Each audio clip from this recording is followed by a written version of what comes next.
Merci beaucoup. Je m'appelle Gustave Massia. Je suis membre d'une association qui s'appelle le CRID, Centre de recherche et d'information pour le développement, et aussi de ATTAC. Et donc, un peu dans le prolongement de ce que propose Candido et de tout ce qu'on a un peu entendu, je voudrais vous proposer que pour faire la critique de la situation où nous sommes et de la civilisation qui l'a conduite, je voudrais vous proposer comme démarche de partir de la situation actuelle, puisque l'histoire se fait quand même en partant du présent, pour aller dans le passé et regarder qu'est-ce qui l'a formé, et aussi de partir des opportunités qui sont ouvertes. Je pense que la critique que nous devons faire doit partir des opportunités. Parce que chacune des opportunités ouvertes est finalement la meilleure critique des fondements du système, puisqu'elle démontre qu'on peut faire autrement. Et donc, à partir de ce moment-là, il faut que cette critique soit très approfondie pour éviter que les réponses ne soient des réponses immédiates, mais pour regarder en quoi ces réponses peuvent être des réponses qui vont au fond de ce qui constitue la rationalité dominante aujourd'hui. Et donc, de ce point de vue, je ne vais pas être long, je te le promets, Candido, je proposerai que nous retenions les 4 principales dimensions des contradictions ouvertes aujourd'hui, pour regarder comment chacune d'entre elles doit nous amener à revoir la rationalité fondamentale. La première dimension, c'est la dimension sociale. Et là, nous voyons bien que la question sociale ne se réduit pas à la question économique, et que les solutions à apporter ne se résument pas uniquement à une meilleure politique économique, même si ce n'est pas négligeable dans l'immédiat. Mais nous le voyons bien, et c'est pour ça que d'ailleurs la croissance n'est pas une réponse.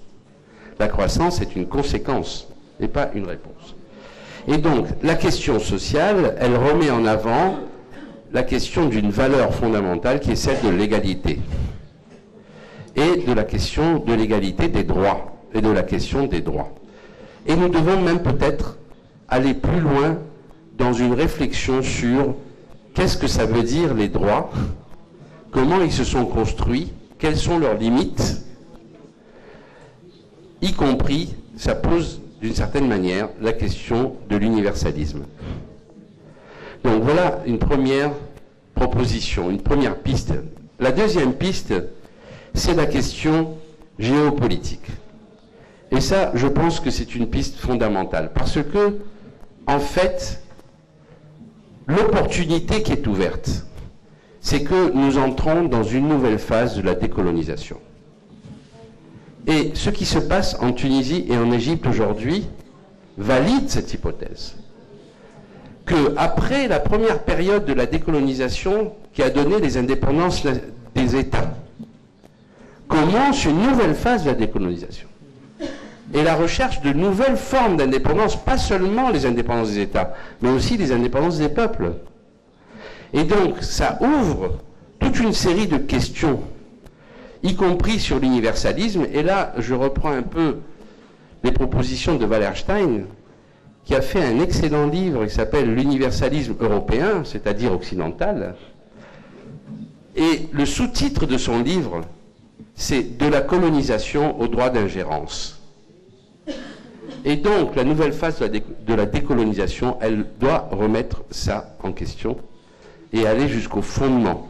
Et justement, de dire que pour construire un nouvel universalisme, il faut déconstruire l'universalisme dominant. Nous sommes un peu dans cette démarche. La troisième dimension, c'est évidemment la dimension écologique. C'est la prise de conscience de l'écologie. Ce n'est pas l'écologie elle-même qui a existé depuis toujours. C'est d'une certaine manière, comme l'a dit Fernand Braudel à un moment donné, le système monde rend compte les limites de l'écosystème planétaire. C'est une nouvelle phase de l'humanité qui s'ouvre et qui oblige à revenir évidemment sur l'ensemble de ce qui a construit cet environnement écologique. Geneviève Hazan dit, effectivement, en reprenant le titre d'un livre que je ne connais pas, que nous sommes dans une nouvelle ère géologique, celle de l'Anthropocène, c'est-à-dire où l'humanité devient un facteur géologique. Donc, effectivement, c'est un fondement tout à fait important de la nature, du rapport à la nature, et de la définition même de la science. Puisque la science moderne s'est construite dans sa rupture avec la nature. Bon, mais ça, je crois que Patrick a beaucoup développé ça. Bon, et la quatrième dimension, c'est la dimension idéologique, et ça, c'est exactement ce que vous avez dit, et qui est fondamental. Aujourd'hui, la barbarie, c'est la xénophobie. Et donc, comment nous sortons de la barbarie? Et, à partir des nouvelles cultures, je crois que c'est ça, c'est une démarche culturelle qui permet de sortir de la barbarie. Et comment nous remettons en cause les fondements de la démocratie alors que nous voulons construire plus de démocratie. Et par exemple, aujourd'hui, commence un débat sur les formes de la démocratie et notamment sur la nature des élections aujourd'hui. Puisque d'une certaine manière, dans le monde entier, ce sont les plus riches et les classes dominantes qui contrôlent les systèmes électifs. Donc il nous faut bien réfléchir à la manière de construire de l'égalité politique. Et quelles sont les nouvelles formes qui permettront de le faire. Voilà un peu ce que je voulais dire comme proposition. Et ce que je voudrais terminer, c'est que, bon, Patrick a vécu un peu avec moi cette période. En mai 68 en France, nous avions redécouvert Gramsci, évidemment, et nous avions redécouvert une proposition de Gramsci qui était très intéressante, qui disait par rapport au parti, il faut construire un mouvement politique de masse.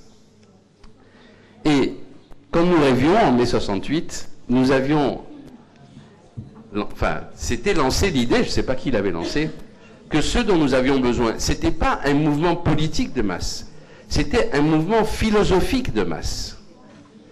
Comment est-ce que nous pouvons construire une démarche philosophique à partir des mouvements et en associant les mouvements, et non pas comme une école ou une faculté de philosophie pour les mouvements, mais comme la manière de recomposer la philosophie à partir des mouvements. Si le Forum social mondial devient un mouvement philosophique de masse, je crois que nous aurons vraiment beaucoup innové. Merci. Gustavo.